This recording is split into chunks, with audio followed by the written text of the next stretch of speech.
नमस्कार दोस्तों, मैं हर्ष कुमार मंच पब्लिक की आवाज़ में आपका स्वागत करता हूं। दोस्तों, आपातकालीन लगा था 1975 में। 19 महीने का आपातकालीन था। उस दौरान के आपातकालीन बंदियों का जो अखिल भारतीय एक संगठन है लोकतंत्र सेनानी संघ, उसके द्वारा हर वर्ष 21 मार्च को लोकतंत्र विजय दिवस मनाया जाता है, क्योंकि 21 मार्च 1977 को आपातकालीन ख़त्म हुआ था। यह आपातकालीन उस दौरान 26 जून 1975 को इन तत्कालीन प्रधानमंत्री इंदिरा गांधी द्वारा लोकतंत्र की हत्या कर आपातकालीन लगाया गया था, जिसमें लाखों लोग बंदी बन गए थे। तब पत्रकारिता की जो स्वतंत्रता थी उस पर भी कुठाराघात किया गया था। 19 महीनों की जो प्रताड़ना आपातकालीन के दौरान बंदियों ने जो सही, उसको लेकर हर वर्ष लोकतंत्र सेनानी संघ द्वारा जो ये विजय दिवस मनाया जाता है 21 मार्च का, तो ये आज भी ये प्रोग्राम एनडीएमसी के कन्वेंशन सेंटर में रखा गया है। तो चलिए हम चलते हैं सीधे प्रोग्राम में, और इस प्रोग्राम के दौरान जो जो अतिथिगण आए हैं देखते हैं वो लोकतंत्र सेनानी संघ के बारे में क्या कहते हैं। तो चलिए चलते हैं सीधे प्रोग्राम में। माननीय ओपी बब्बा जी जो भाजपा के वरिष्ठ नेता हैं, लोकतंत्र सेनानी भी हैं, पूरे 19 महीने जेल में रहे हैं और 1967 में पहली बार कारपोरेटर बने थे। अब अपने अनेक सामाजिक क्षेत्रों में एक्टिव हैं, तो वो 2 मिनट कैलाशी के बारे में। माननीय कैलाशी लोकतंत्र विजय दिवस के अवसर पर हमारे बीच में हैं। मैं ये समझता हूँ, मेरे पास शब्द नहीं है किस प्रकार से इनका स्वागत करूँ। जब मैं पहली बार मिला इनसे, मेरा ये इम्प्रेशन था एक जस्ट ऑर्डिनरी पर्सन से बात कर रहा हूँ। मतलब कोई इनके मन में ऐसी बात है ही नहीं जो ज़मीन से जुड़े हुए कार्य करते। और मुझे पूरा विश्वास है कि इनके साथ रहता है, इनके चरणों में रहता है, इनके साथ मिलता है, इनके साथ पूरा देंगे हम सब, तो कोई कारण नहीं कि जो हम डिमांड करेंगे सरकार मान ले। सरकार को माननी पड़ेगी। इनको बड़ा अच्छा ढंग आता है, हर तरीके से।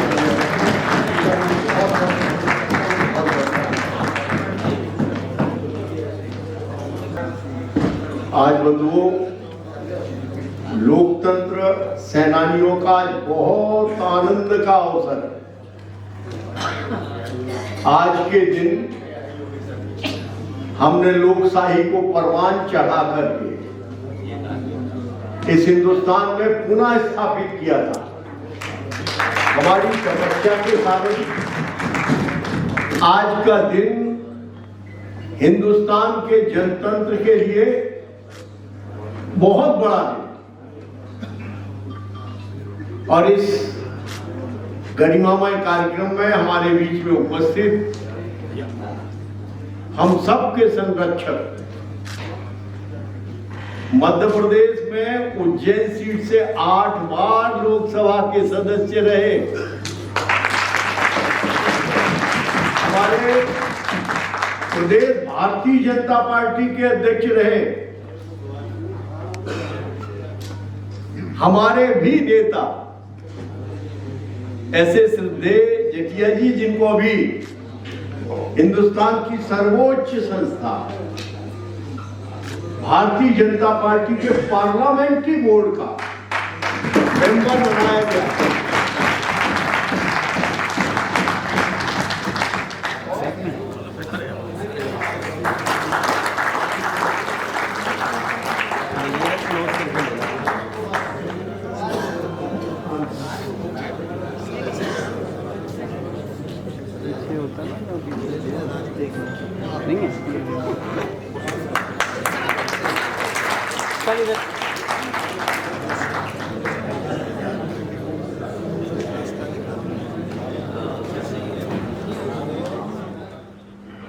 देश में क्या हो रहा है, तुम क्या कर रहे हो, कुछ भी करते हो, कुछ भी करते हैं। हमारा तो देश भारत का संविधान जो बनाया हुआ है उसके अंतर्गत चलता है, और उसमें लोकतंत्र की व्यवस्था को बनाए रखने के लिए उस वक्त जो दादी अम्मा ने जो कुछ कर दिया था, उसको याद करो ना, लोकतंत्र को किसने समाप्त किया है? नहीं किया है। हमने तो उसको सामना किया, संघर्ष किया, चुनौती का सामना करते हुए लोग जेलों में चले गए। अरे वो स्थिति तो तुम्हारी भी लगेगी। मोदी जी है अभी, एक मोदी है यहाँ, एक मोदी है वहां। देश के संकल्प को सार्थक करने के लिए यहाँ भी मोदी है, वहां भी मोदी है। माननीय अशोक वाजपेयी जी, माननीय राजेंद्र जी गहलोत जी, हमारे अपने उपासने जी, तपन जी, बब्बर जी, सुभाष जी।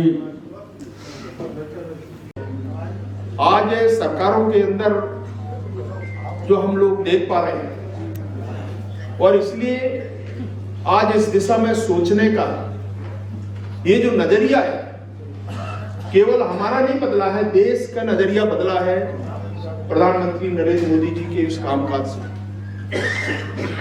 अब एक प्रश्न ये उठता है कि हमारे लोग हैं जिनने इस विचार को, इस काम को इस देश के अंदर, इस समाज के अंदर काम बढ़ाया है, आज इसको स्थायी बनाने में, इसको हम कैसे स्थायी बना सकते हैं, इसके बारे में हम सबको प्रयास करना पड़ता है। और उसमें बहुत बड़ी भूमिका हमारे ये जो वर्ग है, इस वर्ग का है, जो मैंने अनुभव किया। बोलिए भारत माता की जय। दोनों हाथ उठा के बोलिए भारत माता की जय। आज के इस लोकतंत्र सेनानी संघ द्वारा हम प्रतिवर्ष लोकतंत्र विजय दिवस, विजय पर्व के रूप में मनाते हैं। इस आयोजन के संरक्षक पार्टी के वरिष्ठ नेता, पार्टी की पार्लियामेंट्री बोर्ड के सदस्य भी हैं, पूर्व में मंत्री रहे हैं, जिनके साथ लगातार संपर्क, संवाद और मार्गदर्शन भी मिलता है, ऐसे सत्यनारायण जटिया जी, इस सेनानी संघ के अध्यक्ष, जिनका उद्बोधन अभी आप सुन रहे थे, कैलाश सोनी जी, और मंच पर बहुत सारे प्रमुख और सामने बहुत वरिष्ठ इस लोकतंत्र सेनानी संघ के कार्यकर्ता देश भर से आए हैं। मैं आपका इस एनडीएमसी के सभागार में एनडीएमसी की तरफ से हार्दिक अभिनंदन और स्वागत करता हूं। आज लोकतंत्र विजय दिवस को मनाया गया है लोकतंत्र सेनानी संघ द्वारा। आपने अभी अपना भाषण भी दिया, क्या कहना चाहेंगे इस संघ के बारे में और स्वतंत्रता? देखिए, लोकतंत्र को जिंदा रखने का भी काम स्वतंत्रता सेनानी संघ ने किया है, इनके जितने लोग हैं। और इसलिए मैंने कहा कि जो अनुभव मैंने देखा है, मैं पिछले समय वो ज़माने से 75-76 की घटना भी मैंने विद्यार्थी के नाते अनुभव किया, पर 77 में मैं जब कॉलेज में आया तो वो अनुभव किया। और इसलिए मैंने कहा कि जो आज ये पूरा संघ जो सोच रहा है, समाज में परिवर्तन, समाज की प्रतिष्ठा, इस देश की प्रतिष्ठा, अगर इसको स्थापित करने का जो योगदान है और उसको लेकर के सरकार आगे काम कर रही है, उसमें नरेंद्र मोदी जी का योगदान बहुत है। और इसीलिए मैंने पुराने कुछ उल्लेख किया है। वास्तव में समाज के अंदर जो मूलभूत सुविधाएं हैं, लोगों का जो यथाउचित सम्मान, उनकी प्रतिष्ठा को स्थापित करने का काम भी मोदी जी ने किया है। ये एक बहुत बड़ा योगदान इस स्वतंत्रता संग्राम सेनानी जो संघ है, हमारी लोकतंत्र सेनानी संघ है, इनका है, क्योंकि इनने इस विचारधारा को जन्म दिया और इसलिए इसको लेकर के देश में आगे बढ़ रहे हैं। और ये हमारा मूल ने अभी एक ने आपके सामने रिक्वेस्ट भी रखी थी स्वास्थ्य को, मैंने कहा है कि जरूर मैं इसके बारे में हम बात करेंगे जी। और जो यथाउचित संभव जो हो सकता है, हम कोशिश कर रहे हैं इसके लिए कि लोगों के हित में निर्णय होना चाहिए। जो लोकतंत्र सेनानी संघ आपने बनाया आपातकालीन बंदियों का, इस पर आपने अपने बहुत ही अच्छे विचार अभी सभी आपातकालीन बंदियों को आपने अपने दिए। क्या कहना चाहेंगे मंच चैनल के माध्यम से कि जो आज लोकतंत्र का जो आप विजय दिवस सेलिब्रेट कर रहे हैं, तो ये किस तरीके का एक कार्यकाल रहा था और आज जो आपातकालीन बंदी थे वो किस तरीके तरीके से अपने आप को महसूस कर रहे हैं और सरकार से वो क्या डिमांड चाहते हैं? वास्तव में हम सब के लिए आज का दिन बहुत महत्वपूर्ण है और गौरव दिवस के रूप में है। भारतीय संविधान में और उसके प्रियम्बल में बहुत स्पष्ट रूप से कहा है कि हम लोकतांत्रिक गणराज्य हैं। यदि प्रियम्बल के कुछ शब्द कहे जाएं तो उसमें कहा गया है कि हम भारत के लोग भारत को एक संपूर्ण प्रभुत्व संपन्न, बाद में जोड़ा गया समाजवादी पंथ पे, भारत को एक लोकतांत्रिक गणराज्य बनाने के लिए तथा इसके समस्त नागरिकों को सामाजिक, आर्थिक, राजनीतिक न्याय, विचार, अभिव्यक्ति, विश्वास, धर्म और उस उपासना की स्वतंत्रता, तो ये न्याय, स्वतंत्रता, समता, बंधुता, ये लोकतंत्र के आधारभूत स्तंभ हैं। व्यक्ति की गरिमा और राष्ट्र की एकता और अखंडता को सुनिश्चित करने वाली बंधुता, इस शब्द का उच्चारण हुआ है भारत के संविधान में।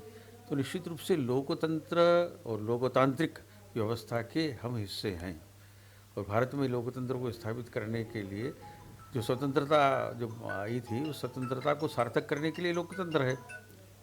विद्यमान परिस्थितियों में जो कुछ आज हो गया है और विदेश में जाकर के और राहुल गांधी जी ने जिस प्रकार का वक्तव्य दिया है, निश्चित रूप से ये हमारे देश की गरिमा के अनुकूल नहीं है और लोकतंत्र के अनुकूल भी नहीं है और भारतीय संविधान की भावना के अनुकूल तो है ही नहीं है। तो इस प्रकार से कोई जा कर के और जो अपने आप को जिम्मेदार कहते हैं और समझते हैं, वैसी गैर जिम्मेदारी का काम कैसे कर सकते हैं? किंतु अपने राजनीतिक हित स्वार्थों को पूरा करने के लिए शायद वो ऐसा कहते होंगे, किंतु हमारे यहाँ तो नेशन फर्स्ट है, राष्ट्र से ऊपर कोई नहीं है। आपको लगा कि उस समय लोकतंत्र की हत्या हुई थी जब 2 साल का आपातकालीन लगा था, तो ऐसी ही घटना आज राहुल गांधी जी ने भी देश के लिए की है? निश्चित रूप से उसी परंपरा में उनने ये कहा।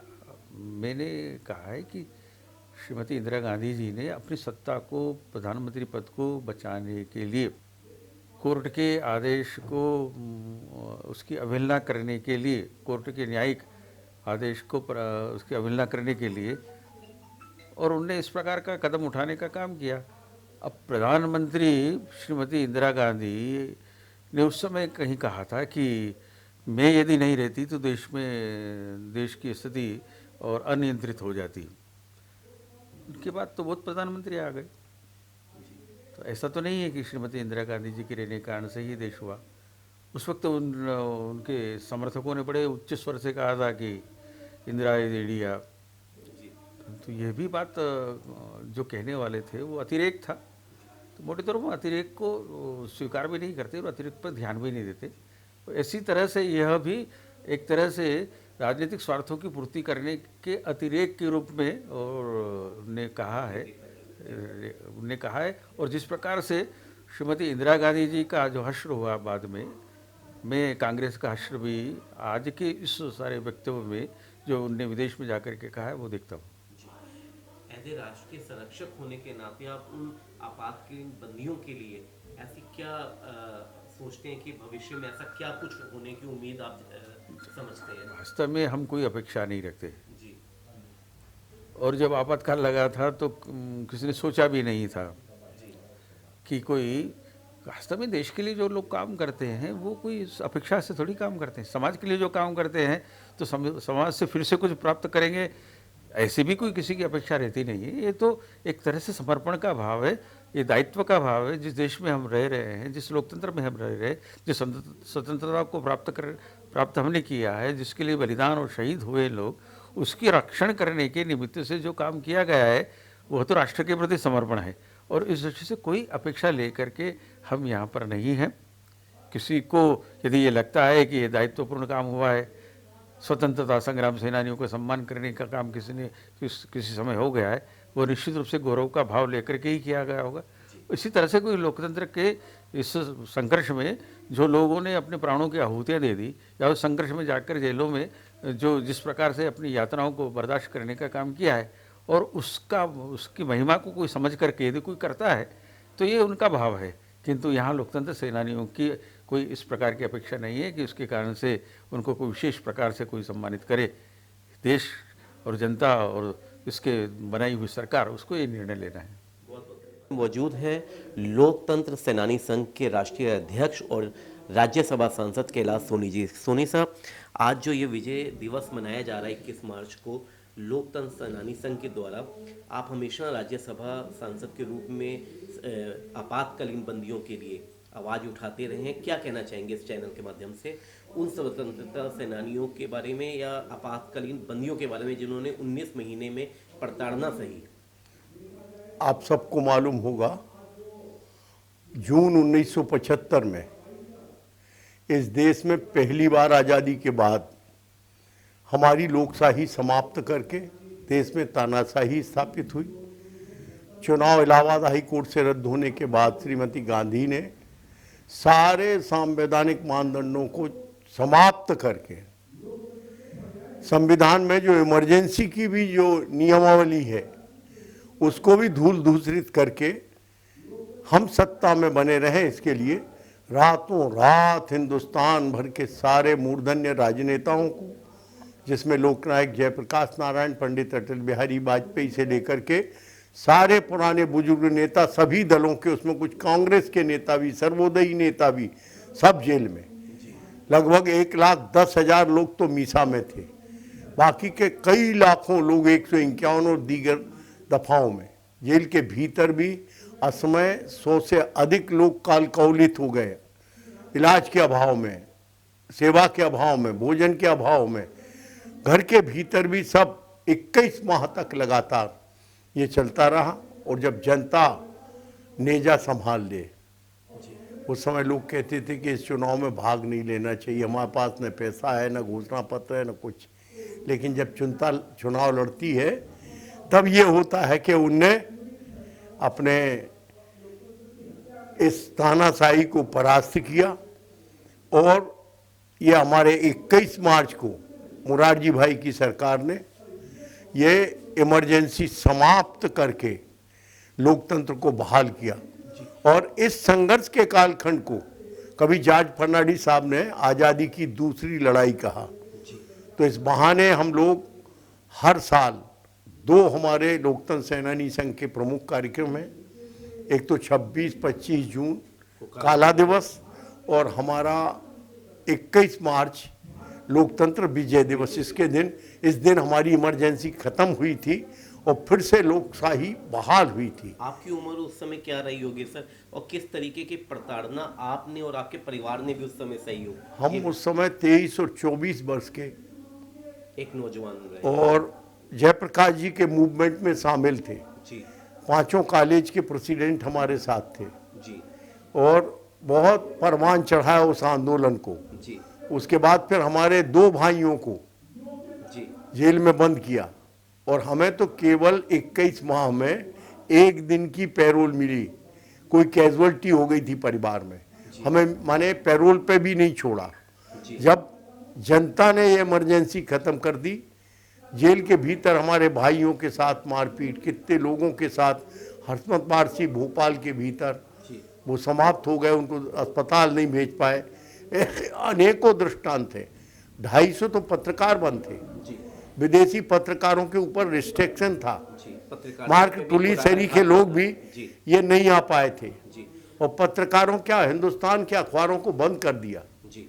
आज अगर वर्तमान में बात की जाए तो गांधी परिवार के ही राहुल गांधी जी ने देश के बाहर जाके विदेश की धरती पर लोकतंत्र के बारे में बताया कि खतरे में है, तो इसे आप किस रूप में देखते हैं? हमें हमारी जितनी भी चेतना है, हम राजनीति के एक युग हैं, 50 वर्षों से राजनीति में, हम राजनीति के छात्र भी हैं जी। अपने जीवन में इतना नादान आदमी, इतना धिक्कारने का काम, यदि कहें कि राष्ट्रद्रोह का काम किया है। अभी पूरा देश मालूम है कि पूरे गांव गली में घूम घूम के हिंदुस्तान भर में पूर्व पश्चिम उत्तर दक्षिण लॉलेसनेस माने कहीं भी भग जाना, नियम तोड़ना और इसके अलावा कुछ भी बोलना, उस पर भी FIR हुई है उनके बोलने के ऊपर। और आप सबको मालूम पार्लियामेंट में जी। अरे बोलना नहीं साहब, आंख मारने की आज़ादी इसको दी इस मुल्क ने। पार्लियामेंट के भीतर। इतना नादान आदमी और इतना अपमान हिंदुस्तान का कभी किसी नेता ने, राष्ट्रद्रोही लोगों ने भी नहीं किया होगा जो अभी इस बचकाने आदमी ने ये किया है। धन्यवाद। लोकतंत्र सेनानी संघ के ने जो ये विजय दिवस को अपना सेलिब्रेट कर रहे हैं, क्या कहना चाहेंगे संघ के बारे में और उस दौर के बारे में जो प्रताड़ना सही 19 महीने की लाखों लोगों ने, क्या कहना चाहिए? देखिए, मैं बहुत लोकतंत्र सेनानी संघ को बधाई देना चाहता हूं और लोकतंत्र विजय दिवस वास्तव में 21 मार्च को जब आपातकाल समाप्त हुआ था तो ये बहुत ही गौरव की बात है और संघ लगातार सब लोगों को देश भर से इकट्ठा करके और इस लोकतंत्र विजय दिवस को मनाते हैं। वास्तव में देश के लिए एक काला अध्याय था जब 25 जून 1975 को इमरजेंसी लगी थी। देश में लोकतंत्र की हत्या हुई थी। देश में सभी समाचार पत्रों को बैन कर दिया गया था। देश में रेडियो के समाचारों को बैन कर दिया गया था। लोगों की बोलने की आज़ादी को रोक दिया गया था और इसलिए देश में से पूरी तरह से लोकतंत्र समाप्त हुआ था। लोगों के साथ बहुत तरह के अत्याचार हुए थे, बिना कारण लोगों को जेलों में ठूंस दिया गया था और अल्टीमेटली जो लोकतंत्र प्रहरी थे उन्होंने जयप्रकाश जी के नेतृत्व में एक लंबा संघर्ष किया और संघर्ष करने के बाद 19 महीने के बाद आपातकाल की समाप्त हुई 21 मार्च को। तो निश्चित रूप से ये बहुत ही देश के लिए एक जिस तरह से लोकतंत्र को बचाया गया था इन लोकतंत्र सेनानियों द्वारा, तो उनका जितना भी सम्मान हो उतना सम्मान होना ही चाहिए। आज भी उसी परिवार के सदस्य जो सांसद भी हैं राहुल गांधी जी ने, उन्होंने विदेश की धरती के ऊपर कहा कि लोकतंत्र फिर खतरे में है, तो इस पर आपकी क्या? मुझे लगता है उनको कोई कहने का अधिकार नहीं है। कांग्रेस तो जो लोकतंत्र को हमेशा कुचलती रही है, जिसने इमरजेंसी लगाई थी, जिसने तमाम बार चुनी हुई सरकारों को अलग धाराओं को 356 यूज करके उनको गिराया गया, लोकतंत्र में कभी उनका विश्वास नहीं रहा। वो केवल अपने परिवार तंत्र की चिंता उन्होंने की है और ये यात्रा भी निकाली। और दूसरा, विदेशों में जाकर जिस तरीके से भारत के लोकतंत्र के बारे में वो गलत बातें कर रहे हैं, जिस तरह से भारत की इज्जत को वट्टा लगा रहे हैं, तो ये कोई नई बात नहीं है। कांग्रेस का चरित्र ही ऐसा है कि 60 साल तक भी उन्होंने यही किया और अब जब देश तेजी से आगे बढ़ रहा है, हम विश्व गुरु की ओर बढ़ रहे हैं, आज ग्लोबली भारत की एक्सेप्टेंस सबसे ज़्यादा है, देश के प्रधानमंत्री नंबर 1 नेता है पूरे विश्व के अंदर, तो उनके समय केवल एक परिवार को बचाने के लिए उनके बारे में, राहुल गांधी के बारे में टिप्पणी करना, मुझे लगता है कि कोई नई बात नहीं है कांग्रेस के लिए। कांग्रेस हमेशा इस तरह से करती ही रही है। बहुत बहुत धन्यवाद। बहुत बहुत। मैं सच्चिदानंद उपासना लोकतंत्र सेनानी संघ का राष्ट्रीय उपाध्यक्ष हूँ और भारतीय जनता पार्टी का छत्तीसगढ़ प्रदेश का प्रवक्ता भी रहा हूँ, उपाध्यक्ष भी रहा हूँ प्रदेश में। वर्तमान में एक विधानसभा का प्रभारी हूँ। निश्चित रूप से जो 1975 से 77 का कार्यकाल, 21 महीनों का कार्यकाल था, वो देश के लिए एक काला अध्याय था और उस समय निरपराध लोगों को, जिन्होंने कोई अपराध नहीं किया, ऐसे लोगों को गैर प्रजातांत्रिक ढंग से और रातों रात जेल की सीखचों में डाल दिया गया। केवल अपनी सत्ता बचाने के लिए अदालत के आदेश को रद्दी की टोकरी में फेंककर देश की प्रधानमंत्री इंदिरा गांधी जी ने और कांग्रेस की सरकार ने अपने विरोधियों को कुचलने के लिए, ताकि अदालत के आदेश का पालन न करना पड़े, जयप्रकाश नारायण जी और नानाजी देशमुख जी के नेतृत्व में जो पूरे देश में एक क्रांति की चली कि इंदिरा जी अदालत के आदेश का सम्मान करो, लोकतंत्र की रक्षा करो और गद्दी छोड़ो। लेकिन उसको मानने के बजाय संविधान में संशोधन करके लोकसभा का कार्यकाल 6 वर्ष का करके और सारे लोगों को जेल की सीखचों में, और यहाँ तक जिन लोगों ने सड़कों पर निकलकर, हम जैसे 18 वर्ष के नौजवान थे, हम लोगों ने केवल इतना ही कहा था कि इंदिरा तेरी तानाशाही नहीं चलेगी, नहीं चलेगी, आपातकाल हटाओ, गिरफ्तार लोगों को रिहा करो, इतना ही नारा लगाया।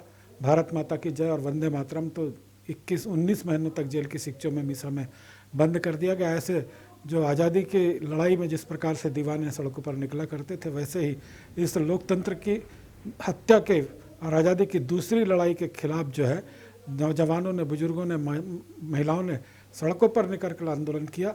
उनका उस आंदोलन की परिणति और जेल में रहने की परिणति हुई कि देश में एक बार लोकतंत्र बहाल हुआ। आज का ही वह दिन था 21 मार्च 1977, जिस दिन देश की जनता ने और अपने मत का प्रयोग करके एक तानाशाही सरकार को इस देश से उखाड़ फेंका, एक तानाशाह को पराजित किया, तो उसकी पूरी सरकार को पराजित किया। ऐसे ये जितने लोग आज यहाँ पर आए हैं वे संख्या में भले कम हों, लेकिन जिन लोगों ने पूरे देश में अलग जगाई, पूरे देश में उस आपातकाल के खिलाफ संघर्ष किया, ऐसे अनेक लाखों परिवार बर्बाद हो गए। लाखों परिवारों के ऐसे अनेक उदाहरण हैं कि पति जेल में है, पत्नी की मृत्यु हो गई, लेकिन उसको अपनी पत्नी की अर्थी देने के लिए, कंधा देने के लिए नहीं, भाई मर गया तो जाने की नहीं, परिवारों को में भोजन की व्यवस्था नहीं, इस प्रकार से स्वास्थ्य की व्यवस्था नहीं, इस प्रकार के आतंक और भय के वातावरण को यदि मुक्ति दिलाई तो ये लोकतंत्र सेनानी हैं जो आज यहाँ पर एकत्र हैं। बुजुर्ग हैं, बड़ी मात्रा में आज चल नहीं सकते, फिर नहीं सकते, ऐसे बुजुर्ग हैं। और यदि उनको सम्मान दिया गया था कुछ राज्य सरकारों के द्वारा, छत्तीसगढ़ में स्वयं, मैं छत्तीसगढ़ से बिलोंग करता हूँ, छत्तीसगढ़ में और 2008 में जो डॉक्टर रमन सिंह जी की सरकार थी, उन्होंने एक सम्मान दिया, लोकतंत्र सेनानी का दर्जा दिया। लेकिन कांग्रेस जो आपातकाल की हत्यारी, लोकतंत्र की हत्यारी सरकार जब यहाँ 2019 में आती है छत्तीसगढ़ में और सबसे पहला कोई काम करती है तो वो लोकतंत्र सेनानियों के सम्मान निधि पर डाका डालती है, उसको बंद करती है। अदालत में सिंगल बेंच में हम जीतते हैं, डबल बेंच में हम जीतते हैं, लेकिन उसको मानने से इनकार करती है और सुप्रीम कोर्ट का दरवाज़ा खटखटाती है। इस प्रकार से ये लोकतंत्र की हत्यारी सरकार कांग्रेस की आज छत्तीसगढ़ में है। और मैं आज पूरे देश भर के लोकतंत्र सेनानियों से एक ही अपील करूंगा कि वे धैर्य रखें, लोकतंत्र की रक्षा के लिए एक सैनिक बनकर। हमने छत्तीसगढ़ में लोकतंत्र प्रहरी की स्थापना की, उसको आज माननीय अध्यक्ष जी ने राष्ट्रीय स्वरूप प्रदान किया है। इसके पीछे हमारा भाव है कि लोकतंत्र की रक्षा के लिए सदैव जो संकल्प लेकर काम करने वाले लोग हैं वो लोकतंत्र प्रहरी से जुड़े। और छत्तीसगढ़ में हमारा बहुत अच्छा संगठन, उसका हमने निर्माण किया, उसी आधार पर अब देश भर में उसकी स्थापना कर रहे हैं। क्योंकि लोकतंत्र सेनानी अब बुजुर्ग होते जा रहे हैं, उनका कहीं ना कहीं संख्या कम होती जा रही है। लोकतंत्र के लिए लड़ने वाले इस पीढ़ी के, दूसरी पीढ़ी के लोग भी पहचान बनाए, संघर्ष करें, इस दृष्टि से हमने किया है। आपने जैसे कहा है, निश्चित रूप से ये सम्मेलन हर वर्ष हम विजय दिवस के रूप में मनाते हैं।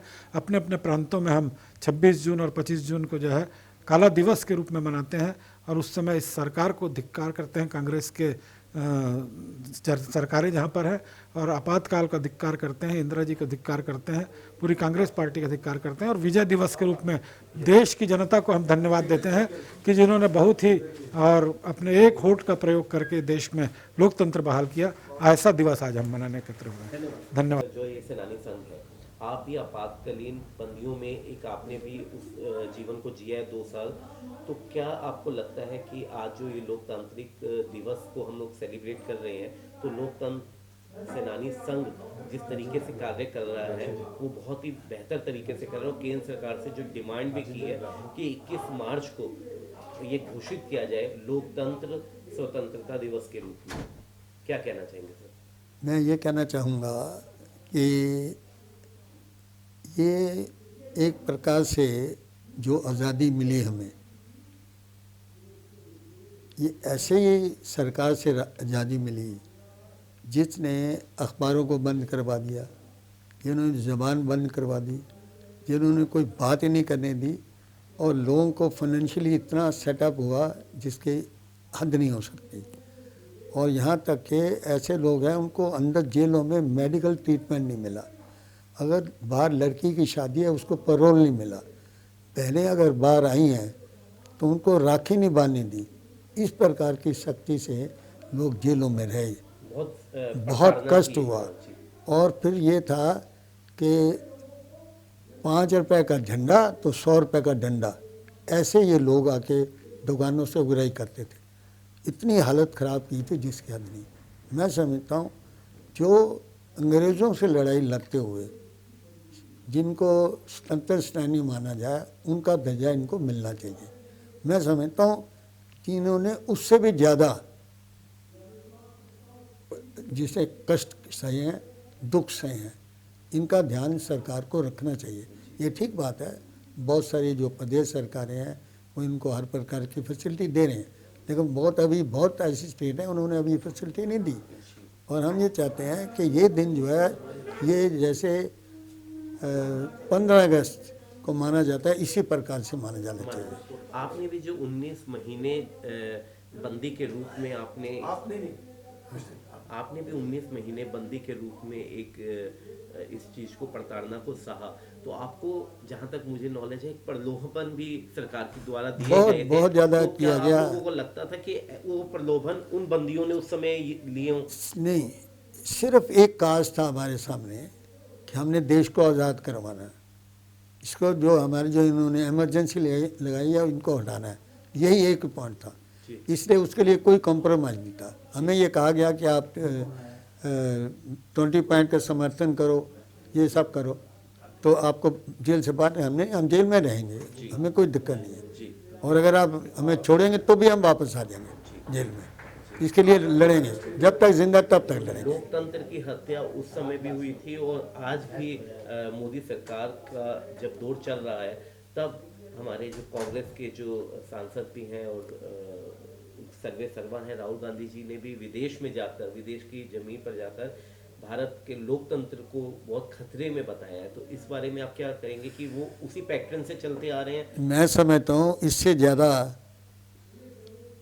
गलत बात हो नहीं सकती। अरे वो परिवार जिसने हमें बंदी रखा, जिसने हमें सजाएं दी, जिसने सारे देश को जेल में बदल दिया, जिसने अखबारों की बंद करवा दिया, जिन्होंने बोलने की आज़ादी बिल्कुल ख़त्म कर दी, वो इस प्रकार की जगह वहाँ बात करें और ये करे कि वहाँ जाके उन लोगों को जाके ये रिक्वेस्ट करे, ब्रिटेन को जाके रिक्वेस्ट करे जिन्होंने हमारे ऊपर इतने जुल्म किए हुए हैं कि भाई आप ऐसा करो, लोकतंत्र हमारा देश में नहीं है, आप लोकतंत्र को लाने के लिए प्रयास करो। बताइए, इस प्रकार की बातें करें, मुझे तो लगता नहीं वो कौन सी जगह से बोलता है। और ये कांग्रेस को तो मेरा ख्याल इस बारे में कहने का हक ही नहीं है। अरे इन्होंने तो पार्लियामेंट को 1 साल बढ़ा दिया, 1 साल पार्लियामेंट को बढ़ा दिया, 5 साल की पार्लियामेंट को 6 साल कर दिया। तो इनको तो कोई हक ही नहीं है ये बात कहने का, और ये बहुत गलत कर रहे हैं। और मैं जो समझता हूँ ये भारत की जनता इनको माफ़ नहीं करेगी। ये बहुत बड़ा इन्होंने गलती करी है, बहुत बड़ा जुल्म करा है, बहुत बड़ा, जिससे मैं कहना चाहता हूँ देशद्रोह की बात करी। ऐसे आपातकाल बंदी के रूप में आपने जो अपने टाइम को बिताया, अब आप वो संख्या उस समय 1.25 लाख थी जो आज 30-35,000 के करीब रह गई है। आप भी क्या समझते हैं कि आपको कौन सा हक सरकार से मिलना चाहिए? मैंने बड़ा सिंपल कहा, हम हक की बात ही नहीं करते। हमने कोई हक के लिए लड़ाई नहीं लड़ी थी। हम तो राष्ट्रीय स्वयंसेवक संघ की स्वयंसेवक हैं। हमने तो एक प्रकार से इस आज़ादी को लाने के लिए कहा था।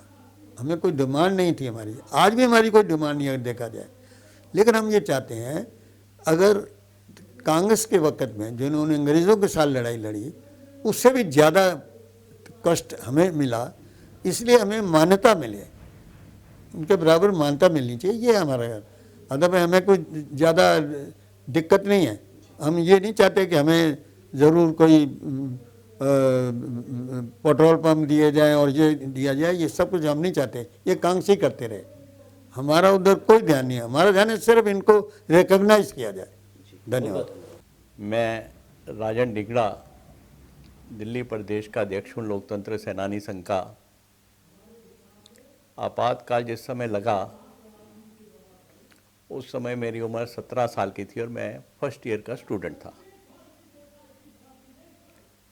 संघ में एक्टिव होने के कारण जब यह आपातकाल लगा तो संघ के ही आदेश के ऊपर मैंने लाल किला के कॉमनवेल्थ की कंट्रीज़ का रिसेप्शन समारोह था, उसके अंदर हमने 15 लोगों ने सत्याग्रह किया था।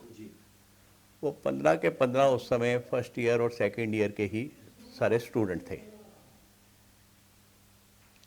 सत्याग्रह एक बहुत बड़ा था सत्याग्रह था, क्योंकि उस समय सभी विदेशी प्रतिनिधि आए हुए थे। तो उसके बाद सत्याग्रह के बाद क्या होना है, कितना मारा जाना है, क्या होना है, अपनी मनोस्थिति हम बना कर ही गए थे। सत्याग्रह के बाद हम जब जेल पुलिस की कस्टडी में गए, जो हमें 3rd डिग्री का टार्चर दिया गया, वो आज भी कई बारी पीड़ा देता है।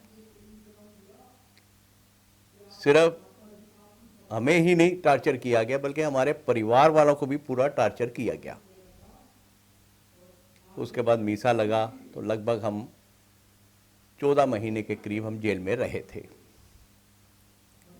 21 मार्च 1977 को लोकतंत्र की पुनः स्थापना हुई मोरारजी देसाई की सरकार आने पे, तो वही हम विजय दिवस हर साल दिल्ली में करते आ रहे हैं।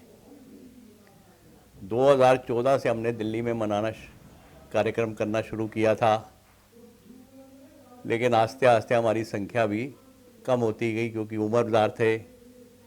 लगभग 75% लोग अब इस दुनिया में नहीं हैं।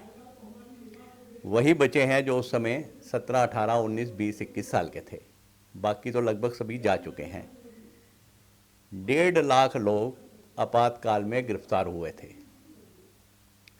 इसके अंदर अब मुझे लगता है कि अब मुश्किल से 30-35 हज़ार के आसपास संख्या बची होगी, इतनी बची होगी। जैसे अभी अपने राष्ट्रीय अध्यक्ष जी भी चर्चा कर रहे थे कि 26 जून का काला दिवस हम हर वर्ष अपना दिल्ली प्रांत का करते हैं और ये राष्ट्रीय स्तर पर अपना कार्यक्रम रहता है। सरकार से हमारी कोई मांग नहीं है, लेकिन हमें इतना ज़रूर कहना है कि जिस प्रकार से स्वतंत्रता सेनानियों की चिंता की गई, हिंदी आंदोलन में भाग लेने वालों की चिंता की गई, सुभाष चंद्र बोस जी के आज़ाद हिंद फौज के सैनिकों की चिंता की गई, और तो और वो खिलाफत आंदोलन जो देश के विरोध में था, उनके परिवारों को भी सम्मान किया गया। इसी तरह से सम्मान आपातकाल बंदियों को सम्मान देना चाहिए। सम्मान क्या मिलना चाहिए हम कुछ सरकार से नहीं मांगते, लेकिन इतना अवश्य है कि सरकार एक सम्मान पत्र के नाते दे तो अच्छा है। तो यही हमारी सरकार से है। दूसरा हमें यह है कि 21 मार्च लोकतंत्र विजय दिवस घोषित किया जाए। ये भी एक आपसे सरकार से मांग। हाँ, ये सरकार से मांग है कि लोकतंत्र विजय दिवस 21 मार्च को घोषित किया जाए, क्योंकि आने वाली पीढ़ी को आज पता नहीं है आपातकाल क्या था, उस समय क्या हुआ था, वो कल्पना भी नहीं है कर सकते। वो तो क्या हमारे परिवार वाले भी नहीं आप सोच सकते कि इतना कष्ट रहा होगा।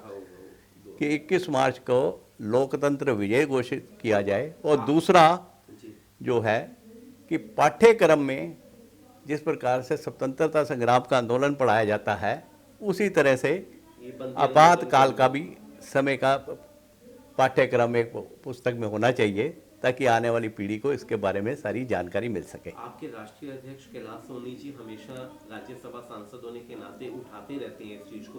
क्या लगता है कि सरकार इस तरफ जल्दी से रुख करेगी? देखिए जी, कुछ राज्यों ने अपने स्तर पर जरूर किया है। 9 राज्यों में सम्मान मिलता है, लेकिन जहाँ जहाँ कांग्रेस की सरकार आती है, वो सबसे पहले इसी के ऊपर लोकतंत्र सेनानियों पर यही कुठाराघात करती है।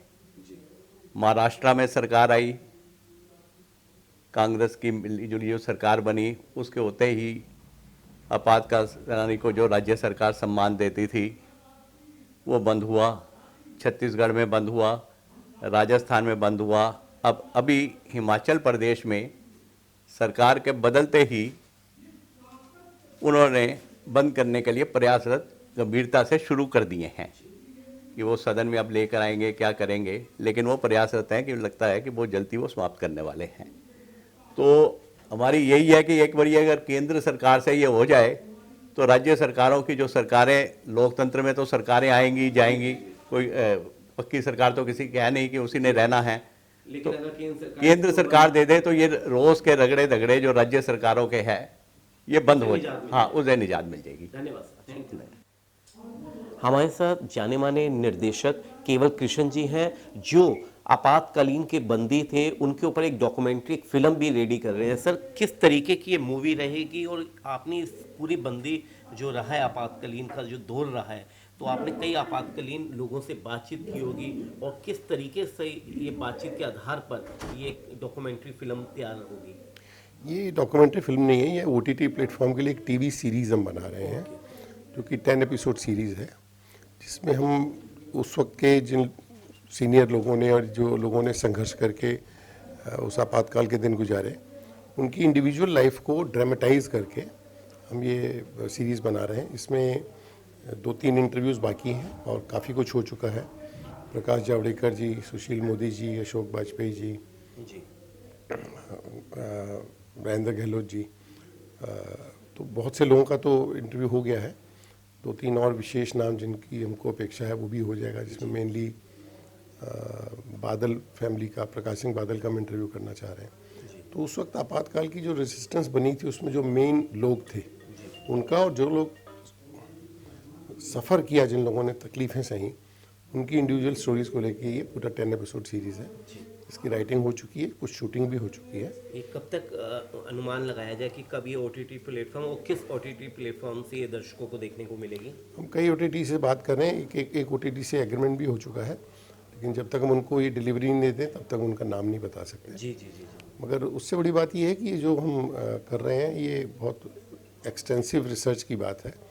तो हम पहले अपेक्षा कर रहे थे कि मई तक आ जाएगा, लेकिन अब ऐसा लग रहा है कि ये ईयर एंड तक, अक्टूबर-नवंबर तक हम इसको मार्केट में ला पाएंगे। तो ये आपातकालीन बंदियों की जो उन्हीं को लेकर ये तैयार की जा रही है, या इसके ऊपर भी कोई फिल्माने के लिए कुछ कलाकारों को चयन किया? नहीं, वो ड्रामेटाइज करना है, मतलब उनकी इंडिविजुअल स्टोरी को हम आर्टिस्टों के सिमिलर लुकिंग फेसेस से हम शूट करेंगे, उनके एक्ट करेंगे सर्टेन पोर्शन। जैसे कोई स्टोरी चल रही है तो उनकी इंटरव्यू फिर बैक एंड फोर्थ चलता रहता है कि उनका वो ड्रामा आएगा फिर ये आएगा, इस रंग से करना है। और हर एपिसोड एक किसी बड़े नेता या किसी एक सेंट्रल कैरेक्टर को लेके चलेगा। जी। तो आपको लगता है सर कि जो आपने इस सब्जेक्ट को उठाया है, कि आज से पहले ये चीज़ किसी भी फिल्मकार ने ऐसी चीज़ को नहीं सोचा? क्या होता है कि हर विषय पे फिल्म बनाने वाले के सोच के और समझ के आधार पर उसमें वेरिएशन आ जाता है। ऐसा कहा जाता है कि जितनी कहानियाँ बनती हैं उनका मूल एक ही होता है। तो ये कहानी है, उस पर कंगना रनौत फिल्म बना रही हैं, लेकिन उसमें उनका सेंटर कैरेक्टर इंदिरा गांधी है। हम जो कहानी बना रहे हैं उसमें इंदिरा गांधी है ही नहीं, वो सेंटर कैरेक्टर नहीं है। सेंटर कैरेक्टर वो लोग हैं जो आपातकाल से, जिन्होंने प्रताड़ना सही है। तो प्रताड़ना में जीत के लड़के जीतने वाले लोगों की ये कहानी है, और उस ढंग से इसका जो मुख्य विषय सिमिलर होने के बावजूद जब ये आएगा तो ये अलग चीज़ होगी। लोकतंत्र सेनानी संघ के बारे में आप क्या कहना चाहेंगे, और कैलाश सोनी जी के बारे में जो समय समय पर राज्यसभा सांसद के रूप में वो संसद में ये आपातकालीन बंदियों के बारे में समस्याओं को लेकर उठाते रहते हैं? माननीय कैलाश जी जो हैं वो हमारे बहुत सीनियर नेता हैं, और मुख्य बात यह है कि उन्होंने जो कुछ भी काम किया है ये सारा जग जाहिर है, कुछ बोलने की जरूरत नहीं। और एक ख़ास बात यह है कि ये जो हम कर पा रहे हैं ये भी उन्हीं की प्रेरणा से। बहुत बहुत धन्यवाद। Thank you. பாரத் மாதா கி ஜெய், வந்தே மாதரம். நான் வந்து தமிழ்நாட்டிலேருந்து வந்திருக்கேன். मदर लैंग्वेज पे பேசுகிறேன். Mother language I can speak now, बाद में मैं हिंदी से थोड़ा बात करूँगा. இந்த பாரத நாட்டில் சுதந்திரம் பறிபோனது இந்திரா காந்தியால் 1975 ஜூன் 26 காலை நடுநாசியில் எமர்ஜென்சி கொண்டு சர்வாதிகார ஆட்சி பண்ணாங்க. அப்பொழுது நாங்கள் காலேஜில் படிச்சுட்டு இருந்தோம். சில மாணவர்களாக நம்ம RSS சங்கத்தை சேர்ந்தவங்க நாங்கள்.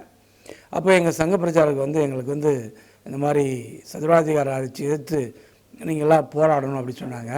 நாங்கள் வந்து சைக்ளோஸ் பண்ண பேப்பர்லேயும் செவுத்துலலாம் போய் எழுதுவோம், இந்த மாதிரி சர்வாதிகார ஆட்சி ஒழிக, ஜனநாயகம் வாழ்க அப்படின்னு சொல்லிட்டு இப்படிலாம் எழுத சொல்ல தான் ஒரு கட்டத்தில் போலீஸ்காரை வந்து நம்ம வீட்டில் வந்து அரெஸ்ட் பண்ண வந்தாங்க.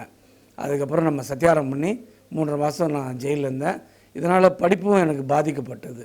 இப்படி பலப்பட்டவர்கள் பாதிக்கப்பட்டு தமிழ்நாட்டில் 1200 பேர் अभी तमिलनाडु से 1000 का 200 शहर करके हम जेल में गए था. इसके बारे में अपना कवि है ना भारतीयार, वो मोदी जी बोलेंगे ना, ऐसे तमिल में भी एक कवि, अच्छा कवि है, ये स्वतंत्र का बारे में अपना कविता कर दिया भारतीयार. वो सब लोग में जनसंघ में जनसमुद्र में वो पाड़ेंगे में இதந்தர் மனையை நீங்கி இடர் மிகு சிறைப்பட்டாலும் பதந்தர் 2 மாறி பழி மிகுதி இருட்டாலும் விதந்தர் கோடியின்னல் விளைந்து என்னை அழித்திட்டாலும் சுதந்திர தேவி நின்னை தொழுதிடல் மறக்கில்லேனே தண்ணீர் விட்டோ வளர்த்தும் சர்வேசா இப்பயிரை கண்ணீரால் காத்தும் கருகத் திருவளமை என்று அவர் பாடு. அப்படி தட் மீன்ஸ் हम कितना बार जेल में गए तो परवाह नहीं, हमको डेमोक्रेसी होना चाहिए, ये अपना फ्रीडम होना चाहिए, ऐसे हम बात करके जनसमत में हम पूरा काम कर दिया। बाद में 1977 में उठा दिया। सो भारत माता की जय। वी आर नॉट आस्किंग सम्मान, वी आर नॉट आस्किंग सम्मान, we are asking for that is पथ्यम। We are the democracy saver, we are the second freedom fighters. यही अपना का मौका है। पहले ये मध्य अर्थ, ये सेंट्रल गवर्नमेंट ये ध्यान रखना चाहिए। वी नीड पट्टयम, वी नो नीड एनी सम्मान। ये हिस्ट्री है ना, मना नहीं करना, ये हिस्ट्री इसमें देश में सबका आने वाला स्टूडेंट्स का जाना चाहिए। भारत माता की जय, वंदे मातरम।